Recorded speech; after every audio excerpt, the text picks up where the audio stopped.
Cloninger moves on in, and he scores! He's gonna learn today.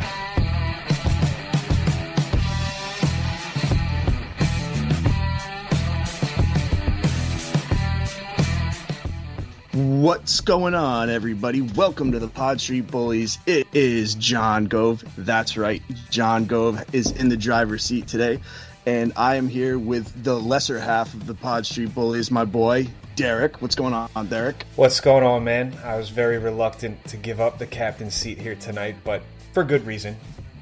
I'm really not sure you're ever going to get it back, dude. I will get it back one way or another. I like having control. I know you do. But anyway, we have a special episode today. We actually have a Bruins fan, a Bruins podcast host, if you will, on the show to make Derrik look like an idiot.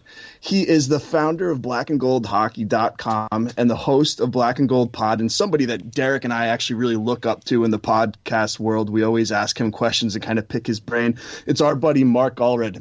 Mark, how are you? What's up, guys? How are you doing?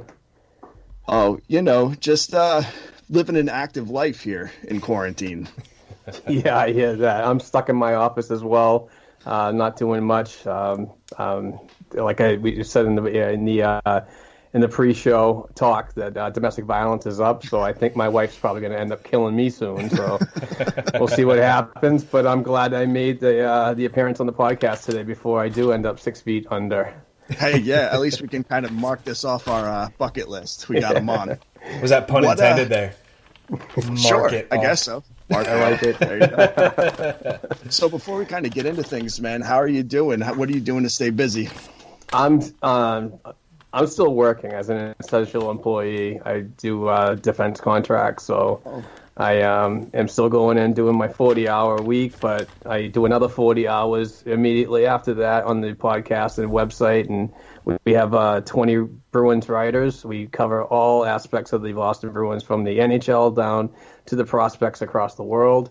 So it's a second job in itself right there. So yeah, that's about it. You're a busy man. Really, it's crazy. I really love the Black and Gold model. I think that you guys really are the one-stop shop for everything Bruins hockey, and I think it's amazing what you've done, man. So just hats off to you before we get on moving with this. I appreciate that, man, and I do want to say that I really enjoy the Pod Street Bully Pod. It's good. I really try to get as many Bruins podcasts as possible, but in my 40-hour week, which it extends over 40, I listen to over 160 when they're up and running. So, well, yeah, I don't listen to any radio anymore. That's just dumb. It's just right. Radio's stupid. So I rely on guys like you to help me out, get my work day through as smoothly as possible. So shout out to you guys and everybody else that's doing the hockey podcast and the hashtag Pod and Family. I feel like we couldn't have got more of a ringing endorsement right there. Like that was that just inflated my ego more than it well, listen, I had to top that whole thing that you guys look up to me, so I just had to give it back to you. You know what I mean? Well, thanks, man. So appreciate it. Continue with the pissing contest here. Are you? Hey, Derrik, look at me. I'm not. I know. I'm the captain. Listen. I'm the captain. Listen, Philip. So what Derrik is trying to do is push us along. But now what I'm going to do is I'm going to push us along here. We are going to have ourselves a conversation. This is the brainchild of Derrik Bobb. So when you all think how dumb this is, please blame him. All right. So Derrik is going to take on Mark, and they're going to talk about which team, the Bruins or the Flyers, deserve to be Stanley Cup champions this season. That's right, Derrik, right? I got that right? Yes, you are correct. Yes. So, I think we need to be good hosts here. So, Mark, I want you to kind of just kick things off. Any way you want to start the conversation, just talk about your Bruins. Just by the way that the Bruins started off the season, going as far into the summer as they did against the St. Louis Blues, but unfortunately lost. And then coming into the regular season in 1920, you'd think that the team would be they'd suffer, they'd be tired, they're not ready to rock and roll. But this team came out on fire and really came into the midseason. That's when they started to struggle a little bit, but then they really started picking it up again until, unfortunately, before this whole virus thing happened and stopped the NHL and all major sports and life in general.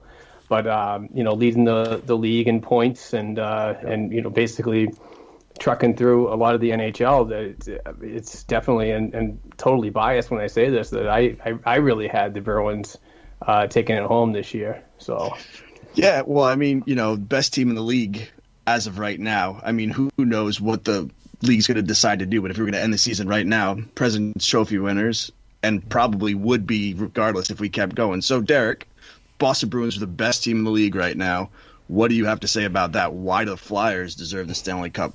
Just some background to why I chose to do this episode. I wanted to get the outsider perspective because, again, being a Flyers podcast, that's what we focus on. I've spent all week looking at stats, at trends, at history. Boston right now is better than the Flyers in damn near every facet of the game. I will admit that, and there's no shame to that. But the way I look at it, and the one crutch that I have in this, is the fact that you look at a team like the Flyers coming into the season where expectations were very widely ranged from, they're going to suck again, to this could be a cup contender. And now we're looking at the former where they're actually cup contenders. They're the sixth best team in the league. Obviously Boston number one by 6 points over St. Louis. But you also look at the last 10 games that each team has played. And you look at a team like Boston, we'll start with them. They are 7-3-0 with 30 goals, 26 against. The Flyers are 9-1-0. And in those 10 games, they've scored 41 and given up 17 goals. Their power play's clicking at almost a 30% rate. Their penalty kill, if you discount the putrid Rangers game where they gave up 3 power play goals on 6 attempts, they're at 88%. That's 22 for 25 over 9 games in the last 10-game span. Right now, the Flyers are playing well enough to carry that momentum into a potential playoff. If they wanted to start the playoffs now, obviously it's a little more difficult. There's a lot of variables, but I think the Flyers' performance down the stretch has really put them into contention to be considered Stanley Cup favorites, if you will. Well, so, Derrik, I'm actually going to come right back to you, and then I'm going to kind of get Mark's take on this. But you talk about the last 10 games. Mm-hmm. That was like, a month ago? You're right.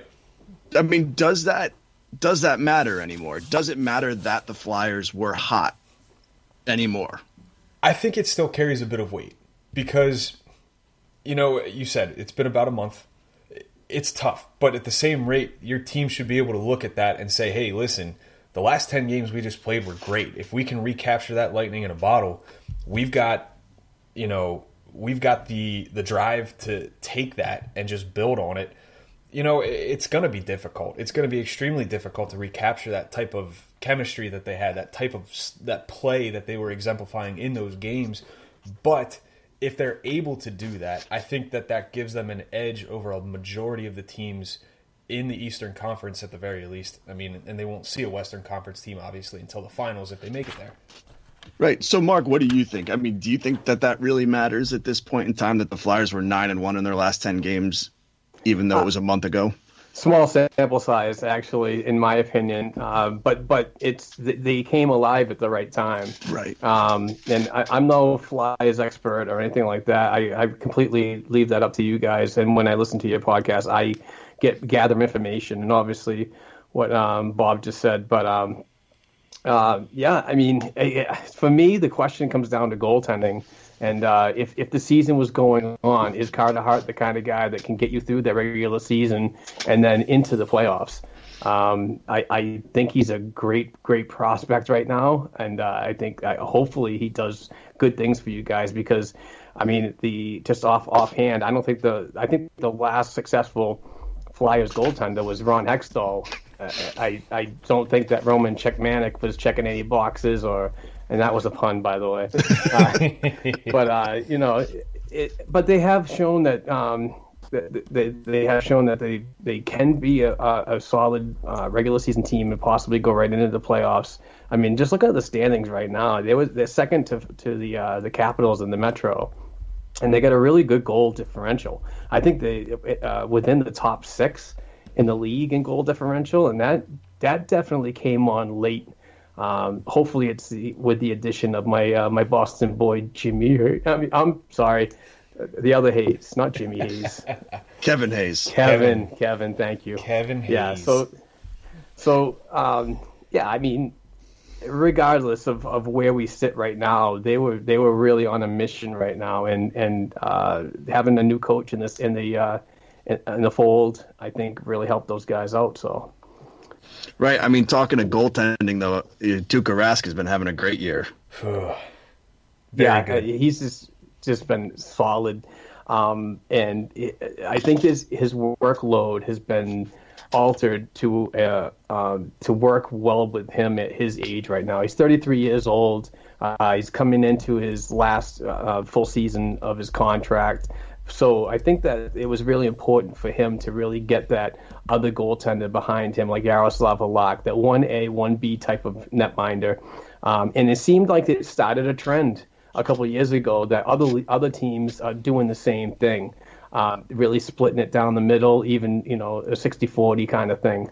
And I think that helped. I think that really helps the longevity of Tuukka in the regular season and into the playoffs. So, yeah, it's just, I mean, he was going for a solid Vizina type of year, and then this crap had to happen. Right. And that actually brings up an interesting question. And Derrik, Mark, I'm going to let you start off with this one because I let Derrik start off with the last one.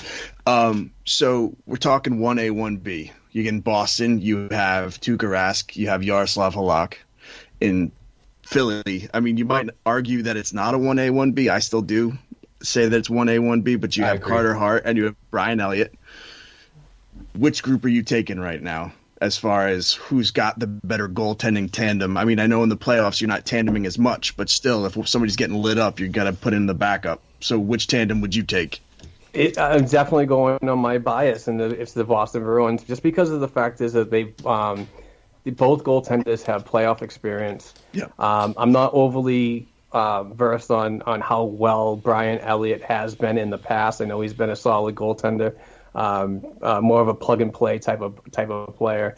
And Carter Hart, you just don't see enough. I really want to see him in a playoff round and see how he takes that experience and runs with it. I mean, he's just got so much talent. And I remember watching him in, I think it was, is it Everett? Everett. In the Dub, yeah. Yeah. I mean, he was just unbelievable. I mean, every time I was going on the Dub website, he was just getting weekly accolades of goaltender of the week, goaltender of the month, and this and that. And it's just, and those guys in the scouting staff, the Flyers, they really picked this guy out to be that franchise goaltender, and hopefully it works out.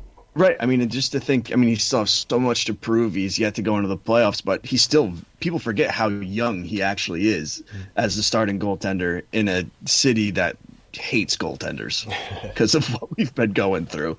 But Derrik, how about you, man? I mean, this is a tough one for you to argue with, in my opinion. But you're right; it's a very easy decision. If you tell me, if someone else came on and said I'm taking the Flyers goaltenders, I'd boot them right off this podcast immediately. Like there's no question about it. Boston's goaltending has been lights out all year. You look at even their backup with Halak; he's 18-6-6.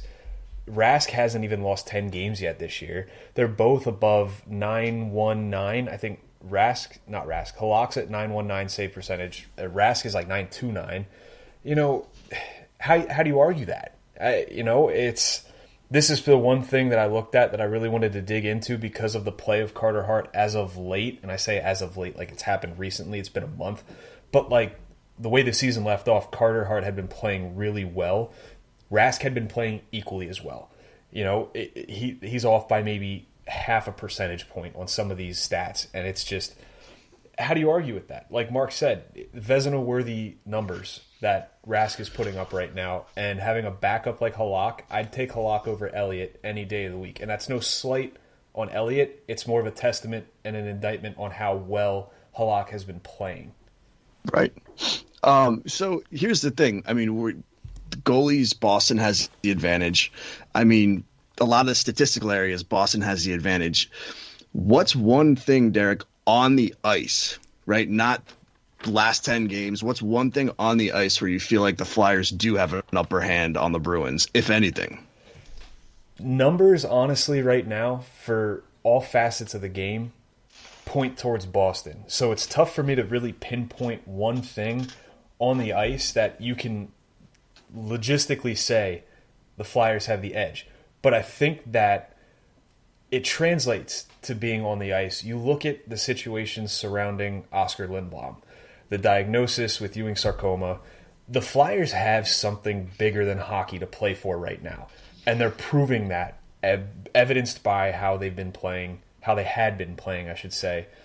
And I think that, things like this happen where a team goes through something, either similar or something along those lines, and just the hockey gods are like, yep, that's the team this year. And it's like, bang.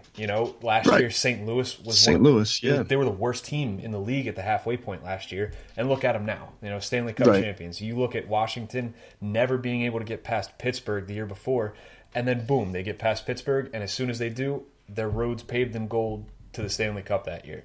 So that's the one thing that if I could loosely translate it to on-ice play, that's the one advantage. I think the Flyers might have a little bit more to play for, in my opinion. Obviously, like Mark has been saying, I am biased towards the Flyers, but that seems like something that outweighs a drive that the Bruins might have where they're like, we lost last year, we want to get back there. And the Flyers are like, well, we've lost a key piece, at least this year. He was playing really well before the diagnosis.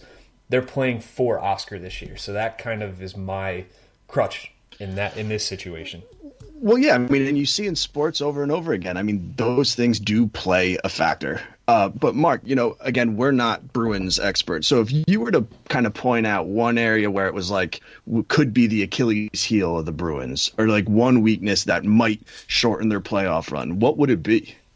Honestly, I would have to say that the Bruins do have a solid defense, but there's holes. I mean, and same thing I believe with the Flyers too. But there's one area I do want to talk about the Flyers, and it's the defense. I mean, the addition of Matt Niskanen recently, and how Ivan Provorov is really coming into his own, being that defensive defenseman that can pitch in offensively and really just ruin somebody's day. But the Bruins do have the same thing. They have, Chara's getting older, but he's not a fleet of foot defenseman anymore. But his valuable asset is his reach. I mean, you get this guy on the ice skating around with a telephone pole. You know what I mean? It's going to be tough to do anything around that. But then they have the defensemen that move. You have Torrey Krug, who's unfortunately going to be a UFA at the end of the season. Contract negotiations are going on with him. Our cap number is really not looking good. I think we're projected at $13 million. So he's going to want at least 6, 7, possibly 8. And then you got Grzelcyk, and you got a bunch of other players that you need to sign. But you have the McAvoys for the future. You have Brandon Carlo, who's really stepped up this year and played in his first playoff run last season. I thought he did really good, and he's definitely my vote for like a Bruins captain of the future. But there's kind of similarities in both defensive aspects when you think about it. There's some good and some bad. So I think the defense right now would be my Bruins Achilles heel.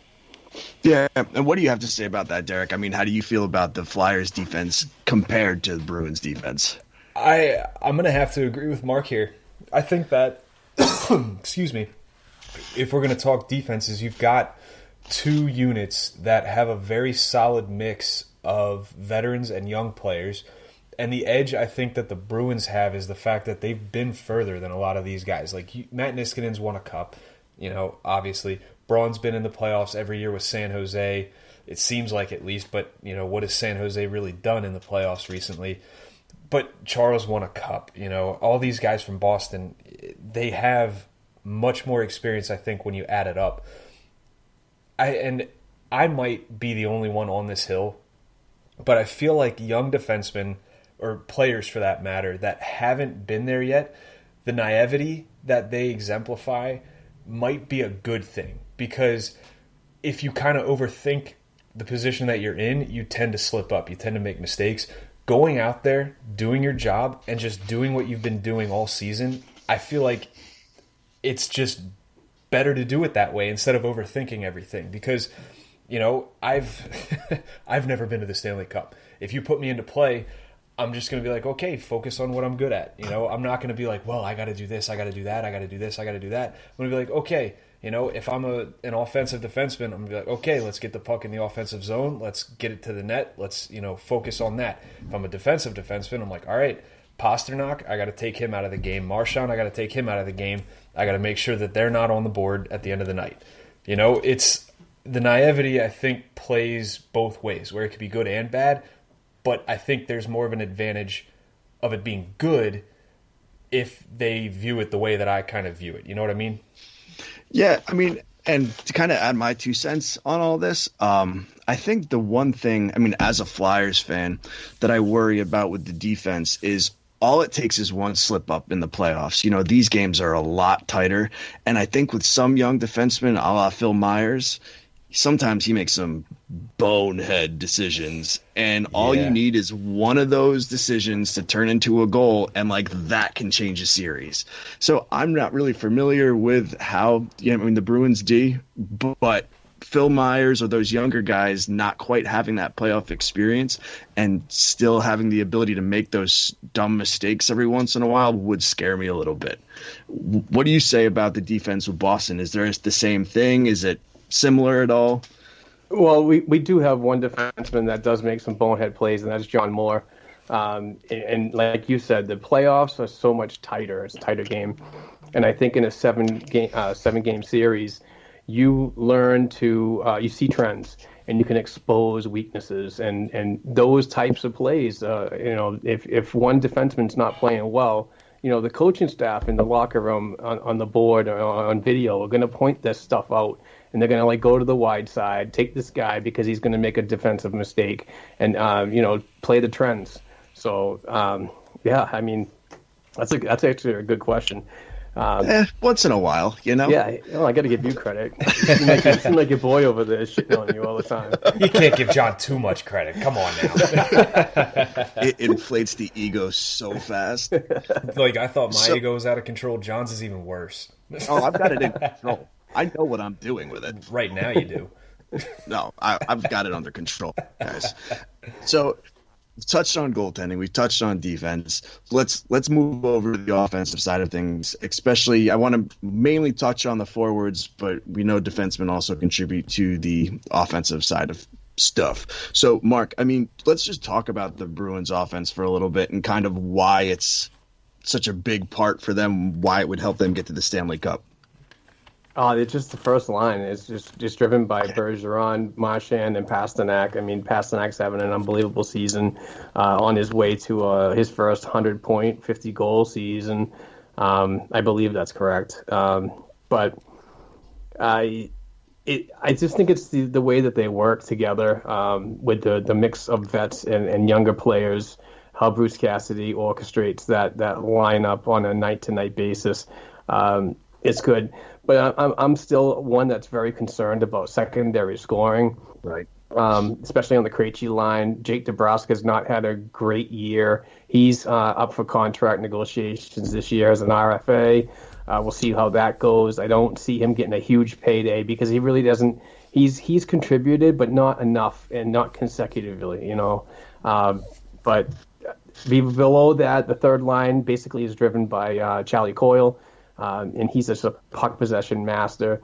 But the Bruins need players with him on either side. So, secondary scoring is just a huge issue, and it needs to be addressed. But with the salary cap the way it is, and the Bruins are always up against it, trying to spend to the ceiling, it's so hard to get those players. And that's why a lot of the moves that the Bruins general management make is they get the guys with the entry level contracts under $1 million that could plug and play and see what works. But when you're up against the cap like that, it's so tough to get anybody in there. I mean, I thought we had a chance to get Panarin, but then you look at the numbers and it's like, no way is it going to work. It's just crazy. So, yeah, I mean, you're looking at probably the best line in all of hockey, in my opinion, with those three guys.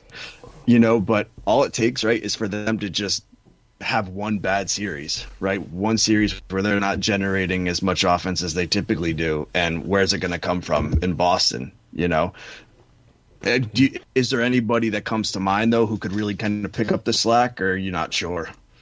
I don't know. It's a good question. I mean, there's nobody in the system that I believe is ready right now to come in. I mean, there's always Jack Studnicka, but I just think that, well, I mean, the season's over pretty much as it is, but I mean, he's going to be one of those types of players that, with the patches over the offseason and free agency and so on, I think that he's going to have a spot next year, possibly Trent Frederick too. But those are younger players that haven't been relied on a consecutive basis like the guys on the current roster right now. But I mean, it just sucks that.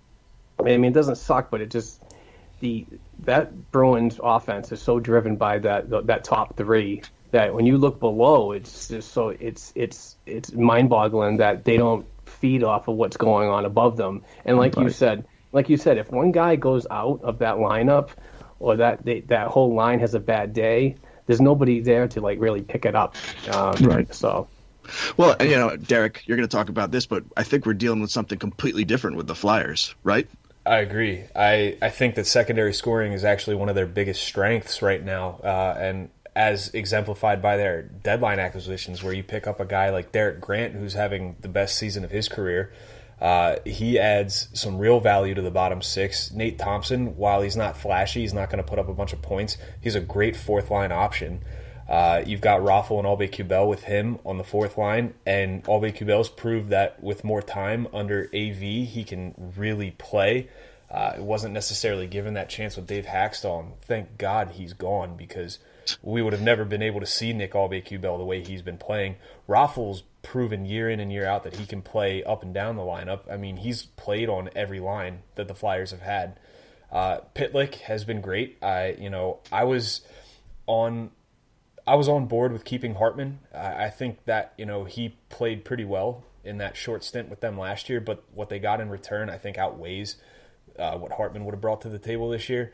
Their top six, I'm not worried about. I think that you look at a top line like Voracek, Giroux, and Couturier. Couturier, you've got the guy that he's always compared to, Patrice Bergeron.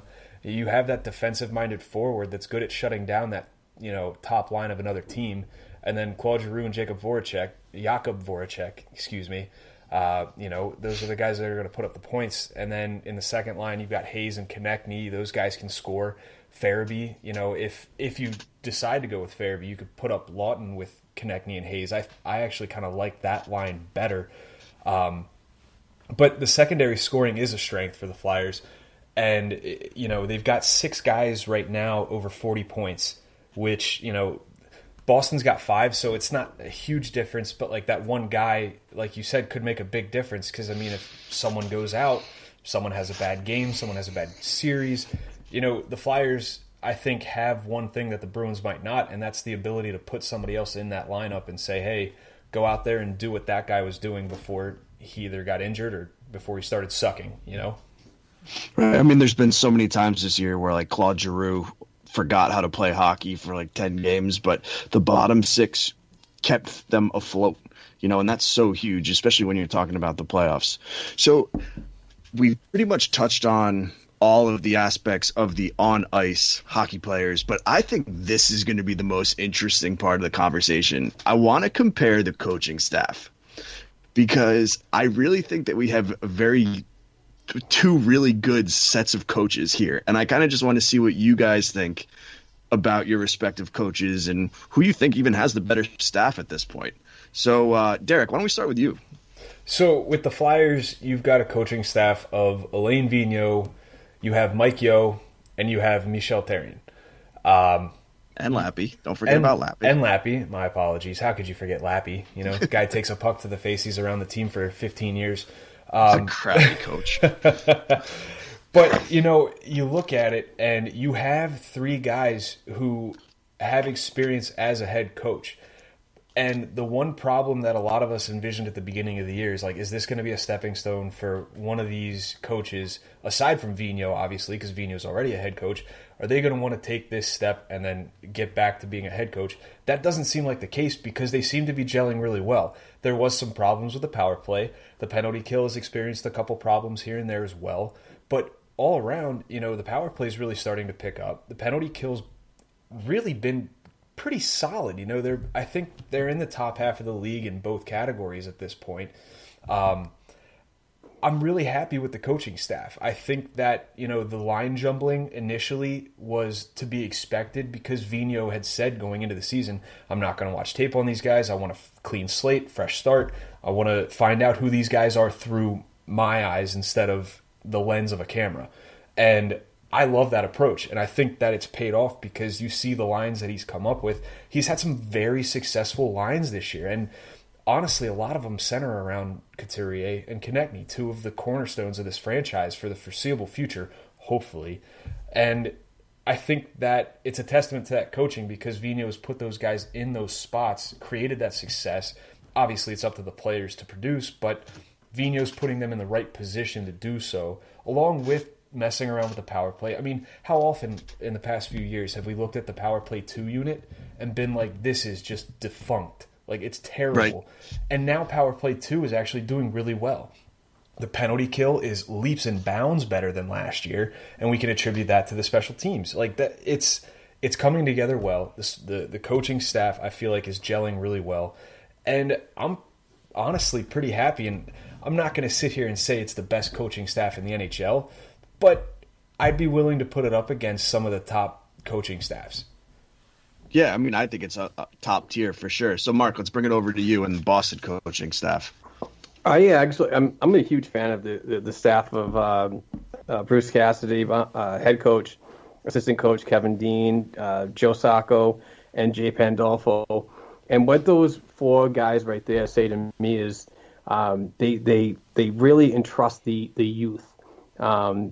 Before, when Claude Julien was a part of the team, it almost seemed like he was. They would want to bring a guy up, and they just wouldn't give him any time because there was no confidence in that. This coaching staff, I believe, because these guys have come up, especially Cassie and Dean. They were both down in Providence for a long time, both learned from each other, and then brought that to the NHL level, but also brought the fact that a lot of those guys in Providence are playing in Boston right now. So the trust with the youth is good, and just the way that they work with those young guys. The one thing I don't like about this coaching staff is, and it's mostly Cassidy, is he doesn't want to split up that first line a lot of the times. Like, when you're looking for that secondary scoring and you need consistency in putting the puck in the net, you sometimes think that you could drop down past the Pasternak, do it down to the right side on the second, and work with countryman David Krejci. He doesn't do that often. He hates splitting them up. So when you need to address certain areas, I feel that he doesn't do it very well. But when the team is down and you need a spark, he doesn't do anything else. He does, actually. He moves players around, and the way he micromanages his lineup sometimes is very frustrating, especially during the shootout and in overtimes with the minutes that he gives. So there's good and bad with Bruce. I think that the more he's going to be involved in this team, he's going to get better. But that also comes with the players. I mean, if the players aren't doing what they're supposed to be doing on a regular basis, then your minutes are going to get limited and everybody else is going to get shuffled around. So I think that once everybody's on that same page, once we ever get back together, I think you're going to see something different, hopefully anyway. And I think that's one similarity between AV and Cassidy is they're both not afraid to play the young guys. I mean, that's what we had such a big problem with Hackstall. Well, and Hextall, because he would never bring them up to the roster. You mean to tell me Vigneault likes to play young kids? Get out of here.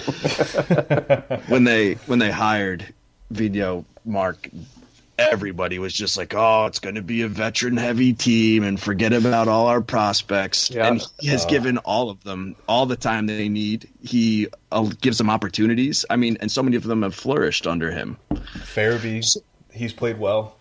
Frost played well at first. Kind of fizzled out a little bit, but he's young. This is his first pro year. It's to be expected. Someone like Albe Kubel. Yeah, he got the chance under Vigneault that he didn't get under Hackstall. Right. Exactly. So we've kind of taken all of the areas, right? Mark, right now you're still sticking with Boston. Would still have the better chance in the Stanley Cup. Of course. Absolutely. Derrik, you, my friend? I am too stubborn to admit that I think Boston has a better chance if we're looking purely at on-ice production, players, all that. I think there are greater forces at work here. I'm sticking to the fact that the Flyers have more to play for.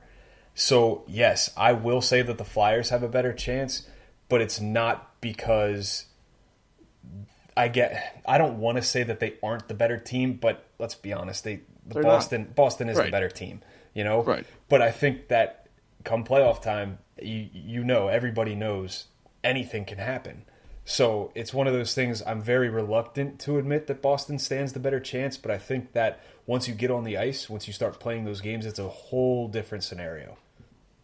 Agreed. So you're kind of hoping that like Disney just takes the wheel on this then and turns this into like a movie type deal? Listen, I've seen Miracle before. I know that they're possible. Yeah, look what happened to Goldberg. Take it easy. Yeah, exactly. We all know what he's doing now. He's sitting in the jail cell somewhere. Next to my Uncle Timmy. So I kind of made something up on the fly, Mark, before we let you go. This is going to be a new segment for certain guests, or we might never do it again. But this is going to be called John Gove's Gauntlet. And I'm going to give you 2 questions that you have to come up with an answer. And they're not high-pressured questions, I promise. First one. Cool. Hold him to that. Deep down, do you hate Brad Marchand just as much as everybody else? No. Would you hate him if he was on any other team? Yes. Okay. All right, follow-up question. Do you hate Travis Konechny? No. No, he's too young. He doesn't have enough experience with Konechny. I actually like Travis. See, I feel like between Bruins fans and Flyers fans, there's like that mutual respect because I'll be honest, I hate Marchand. I think that, he's that rat that just, he gets under your skin. You can't stand those types of players. As a Flyers fan, like we kind of have that to an extent with Konechny, except, he's not putting up nearly the points. I shouldn't say nearly the points. He's not putting up the points that Marchand is right now. Could be eventually, but right now he's not. Right. Way to hijack Gove's Gauntlet, jerk. Yeah. Well, how many times have you done that to me with your terrible singing voice? So I was going to save the singing until Mark leaves. All right, I'm not going to put him through this. We should just All end right, it now. Last question. Last question. Should there be, whether it should be a written rule or an unwritten rule, on all players with Boston accents have to play for the Bruins? No. because I'll elaborate on that. It's because of sometimes when we get players back to town here, they don't do very well. I.e., Jimmy Hayes. I was saving that one. So So no, I don't want overly Boston packing cars and doing all that or calling cat a hat. I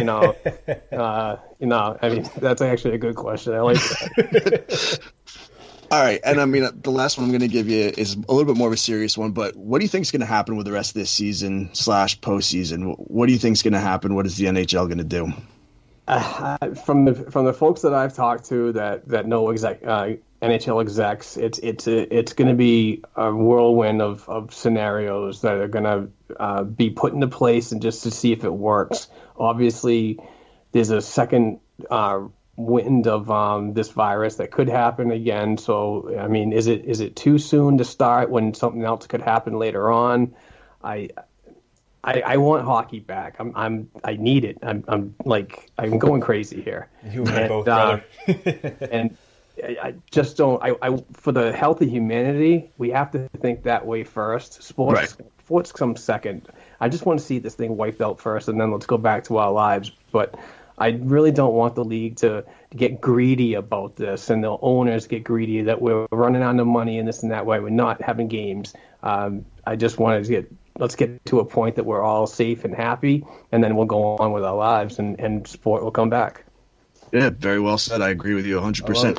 Well, listen, Mark, thank you so much for coming on. Before we let you go, why don't you tell everybody where they can find you on Twitter, website, all that good stuff? You can follow me on Twitter at blackandgold277. You can follow the podcast at Black and Gold Pod.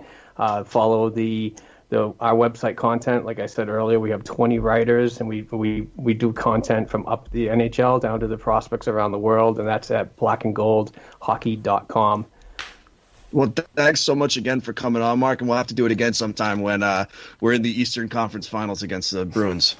Yeah, absolutely. Thank you so much for having me on, and I look forward to that. I really do. But keep up the good work, guys, because it's really good hockey talk that I listen to, and I really enjoy it. So, and if anything, I want to leave by this note. I want to give you 1 point. That's it. All right. If I was going to give anybody the Vizina, the Selke, I would definitely give it to Sean Couturier. Thank you. We would too. I like it. I love you even more than I did before, Mark. All right. Well, you have a good night, and stay healthy, Mark. You too, and your families as well, please. All right. Yep. Take care. Mark. All right. That was awesome. Fun. That really, I mean, I'm not going to lie, I was a little hesitant about this one because I'm like, dude, is Derrik going to have any way of even holding his own against this guy? And you did pretty good, man. Oh, yeah. Well, you underestimate me, and here I am coming out on the other end. I'm not going to say unscathed, but, I'm alive. I mean, if I didn't underestimate you, right? I'd always be disappointed. I'd rather people underestimate me so I can shock them in the end. That was good. No, that was good. I mean, and it was in the time where it's so hard to have like real hockey talk. That was some serious hockey talk. Yeah, and that's, I think, one thing, and I won't go too far into it. Like with PSN, I've been very vocal as the managing editor of the Flyers division to stay hockey centric. Like I want to make sure that we're still providing hockey content because that's what people miss. Nobody wants to hear about what you're watching on TV. Nobody wants to hear about what you're listening to. No one cares about the show that you're going to compare to hockey. What are you listening to? Exactly. No one cares. I don't know any more words. I'd try to sing it to tune, but I don't know what tune you're going for here. But I've always just tried to make sure that we're staying hockey-centric because that's what people want. We miss sports. Mark said it. Like, we're dying and we're thirsty. We want it. But at the same rate, this is bigger than all of us. We need to make sure that everybody's healthy. We need to make sure that everybody's back to normal before this stuff resumes. The least that we could do as, bloggers, writers, podcasters, let's provide the people that, read our stuff, that listen to our stuff with some actual hockey stuff. Bob 2020. Gove's my vice president. Bob Gove 2020. Yo. F that. I'm running against your rear end. You know what? I think that would make a good poll next week. Who would you vote for president, Derrik or John? I'm writing that down. I don't want to forget this. Or what would be a stronger bill, Gove Bob or Bob Gove? I feel like Bob followed by anything is stronger. I have an uncle, Bob Gove. Do you? Yeah. Just one B, though. I just completely spelled candidate wrong when I wrote it down. Well, there goes my credentials. These days, you're allowed to make as many mistakes as you want up there, my friend, in the powers that be. Oh, yeah. Yeah, I mean, that was honest, and without harping on it too much, that was a lot of fun. It was one of those things where I texted you earlier this week, and I told you, man, I'm way in over my head. But you did good. I appreciate that. Coming from you, I feel like it means a lot more than from anybody else. You know, because I was saving up that Sum 41 song. Because I'm deep. in too deep, I and knew I'm right away. trying to keep all the bugs. You're trying to in get my in as head many songs as you can right now, aren't you? Just to piss me off. I got to make Hoagie happy, man. Man, He was upset the last episode. I mean, we had Mike Camito on him. Like, it'd be weird singing with him. I love Matt. I do, but god damn it. Like, you keep feeding into this. You feed the trolls, you know, and the troll is John Gove. So, I mean, after you said people don't want to talk about, like, what you're watching, but what are you watching these days? Anything good? Dude, it's literally nothing but Office reruns on Comedy Central. It's Sunday right now, and if you're listening, it might be Monday, whatever. But apparently today they released a new episode of Tiger King. Yeah, I'm watching on Tuesday. I'm going to watch it one of these days, and I'm prepared to probably be let down because I feel like nothing can live up to those first 7 episodes. I have another song in my head now, and I just can't. Nothing compares. Nothing compares What? to you. Sinead O'Connor. Obviously nothing compares to me. Several hours and 60 days. This is when the people tune out. Since you left your love away. This is also why you don't typically host. I would do this regardless. I my know friend. you would, but now it's just, I'm I feel like it's way more watching, frequent. No I'm one asked watching you what you're Chernobyl. watching. I know. But I'm watching Chernobyl. That is a good series. I love that series. It's making me very angry. Mm-hmm. You know, it's like, I don't want to get political on anything, but like when people go, oh no, we're becoming communist or whatever, it's like, mother trucker, you have no idea what communism is. Oh, like, it was bad. whew. Well, did you see that Chernobyl's actually on fire right now, and there's a threat of radiation being taken from the site where everything's burning and infecting areas around Chernobyl. Nice. Yeah, so Like it's that's Chernobyl all we need now. V2. Yeah, wonderful stuff. And we're not getting into world issues here, but No, that's where we're going to actually push pause on that. You know what I've realized? So I need to get my sports fix somehow, and I've been watching like old wrestling things, but after a while, like that starts to kind of not do it anymore. The nostalgia wears off. Like the good nostalgia wears off. Yeah. So I've been like putting on the different NFL, NHL networks and things like that, and like throwing on old games. For some reason, I find that I'm watching more of the NFL network. Like, I don't know if they've just got better programming, but I'm like watching some of their older material more than like the NHL. Like, I feel like the NHL ones, it's like, let's just throw on a game from 1985. And if it's like in documentary style, I'm cool with it, but I can't just sit and watch an old game like that. Yeah.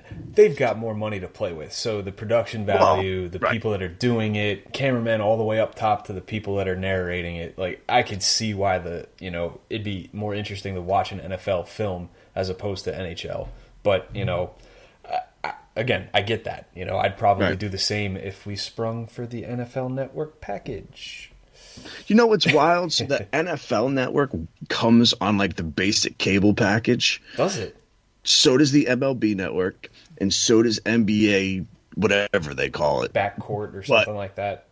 I don't know. Yeah. I mean, it's just like the one channel. It's not like all the games and stuff. Yeah. But the NHL Network doesn't. So I had to get the sports package just to get that. I hate it. You know how many back alleyways I had to go just to watch the trade deadline show on TSN this year? Right. It's crazy. I had it on my laptop. Then somebody on Twitter, I forget who, told me that it was on ESPN Plus. So I subscribed to that because it's like $5 a month. I'm like, that's not terrible. I can spring for that. Right. And so I'm watching it, and then it ends an hour before the trade deadline ends. And I'm like, what the hell's happening? So I get to my laptop, and then someone's like, just turn on ESPN2. And I'm like, I've got that. I'll watch it then. It's just... Yeah. Dude, the sports package just provides you with the dumbest television ever. Oh, yeah. It's like, I mean, if you're a soccer head, you should get sports packages because it's all soccer. But then it's like cricket, There was like competitive towing. Towing? Oh, like a truck like towing other cars? Yeah. Oh. Yeah. And then there was arm wrestling, competitive arm wrestling. And I think they only play the same match over and over and over again. Maybe there's only one professional arm wrestling match. You know what I like watching? Those slap contests where people just slap the hell out of each other until someone gets knocked out. I would never partake in one, but I love watching it. You know what one of my like little guilty pleasures is? And I don't do it, but the hunting channel. Oh yeah, I hunt. It's been a little bit since I've been out in the woods, but those shows are actually really fun to watch because, like, yes, they are. You get the authentic ones where you're like, man, that was intense, that was great. Then you get the ones that, like, you can tell they pulled this guy and was just like, hey, you're more of an on-air personality, so, you know, have a guide with you, but behind the camera, him telling you everything you need to do. And he's like, right. Oh, I just shot 3 deers. I'm like, you shot 3 deer, right. 2 of them were doe. And that's illegal because you only had 1 doe tag. But one knock on that channel, the hunting channel, it's too many deer hunting shows. Like, throw in a little moose, you know, some big game stuff, because it's like I can only see a buck get blasted like twice every hour. You know, it gets a little boring. Yeah. Turkey hunting's interesting. I've been turkey hunting a couple times, and that's, I mean, there's a lot more that goes into that, I feel. When I go with my dad's probably the biggest hillbilly I know.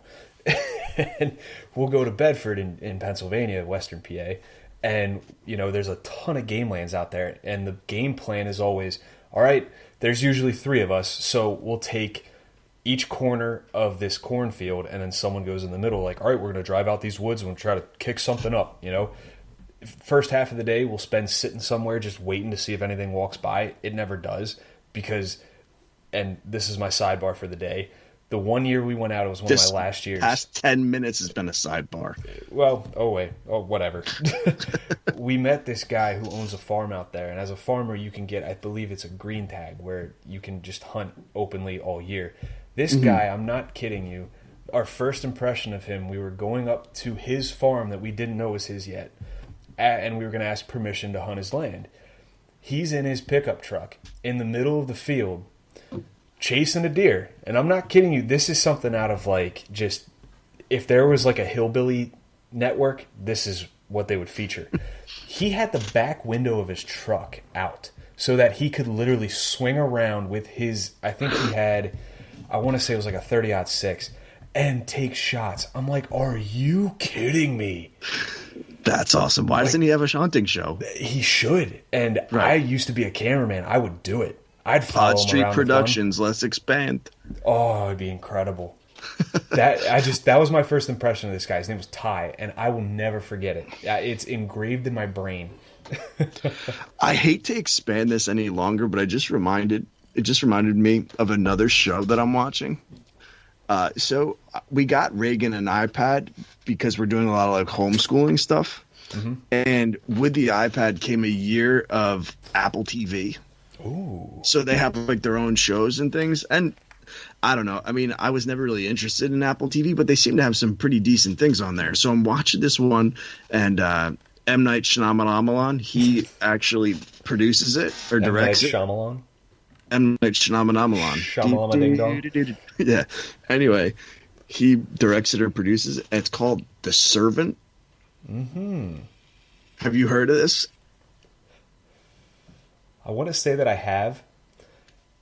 So, dude, this wife and her husband, they lost their 13-month-old. Mm-hmm. And she like goes all catatonic. So they do this therapy exercise. I don't even know what you call it, but it's like a doll that looks just like the kid, and it's got like flesh type. I mean, it looks like a freaking baby, except you can tell that it's like not alive. Yeah. And she treats it as if it's the baby. Oh, that's right down there. And she hires a nanny because she's going to go back to work, and the nanny is like treating it like a baby. And there's clearly something going on where like the reason the kid died, I think the husband has something to do with it, but it is so screwed up. Like, I feel like I'm a 12-year-old watching porn in my basement again, just like waiting for my mom to like catch me. Like, I feel like no one should be watching this. I've seen a movie similar to that where a family lived like in a really ritzy area, like on a hill, you know, with their castle looking like house. And they're like, oh, we lost our son, da-da-da-da, this is the doll. And, you know, the doll moves around without being touched. And then at the end you find out that, like, the son is actually living in the walls of the house. And it's just the creepiest thing. And it just ensues all this chaos. And I'm like... Is that The Boy? It might be. Yeah. I don't know. I never saw it, but I think that's what it is. I think it's on Netflix, yeah. Anyway, let's wrap this up. Shall we? I think we shall. All right. I mean, this was a really good episode, except for if you didn't like the last 15 minutes, I don't really care. Yeah, we got through the good stuff at the beginning, 30, 35 minutes. Me and Derek are sick and tired of talking to our wives, okay? We needed to talk about other things, and we figured you'd want to hear it, too. I'm just hoping when I listen to this tomorrow, this isn't the part where I'm around my wife. Because she almost found out that I did break the window in the basement the other day when I was listening to that episode with Nathaniel Marlowe and Matt Hoagland. That's amazing. Oh, boy. So, anyway, we are the Pod Street Bullies, and you could find us at PodST. No, this is my thing, because I say a thing. If we're reversing roles here, that becomes my thing. If you want to go through with this, we need to do it the correct way. You can't take my thing. You took my thing. I'm like you want to say main host. No, go ahead. Do it. We are the Pod Street Bullies, folks. You can find us on Twitter at PodSTBullies. You can find us on all your major podcasting platforms. We have Apple Podcasts, Spotify, Spreaker, Stitcher. You've got you can find us on YouTube as well. And John, would you like to tell them where else they can find us? Thank you, Derek. Podmuncher. I was so nervous you were going to say it on me. I was going to be so pissed off. Why would I take that from you? I know, Podmuncher. Once again, they've ramped up their access. You have to show them your driver's license and also sing "Wind Beneath My Wings." Not sure why they add that little bit, but they did. God damn it. Let's just wrap this up. So, yeah, and then you can find Derek on Twitter at PodStreetBob, and I am at PodStreetGove. And, Derek, what do you want to tell the people before we go? I want to tell them, let's go Flyers. Bye now.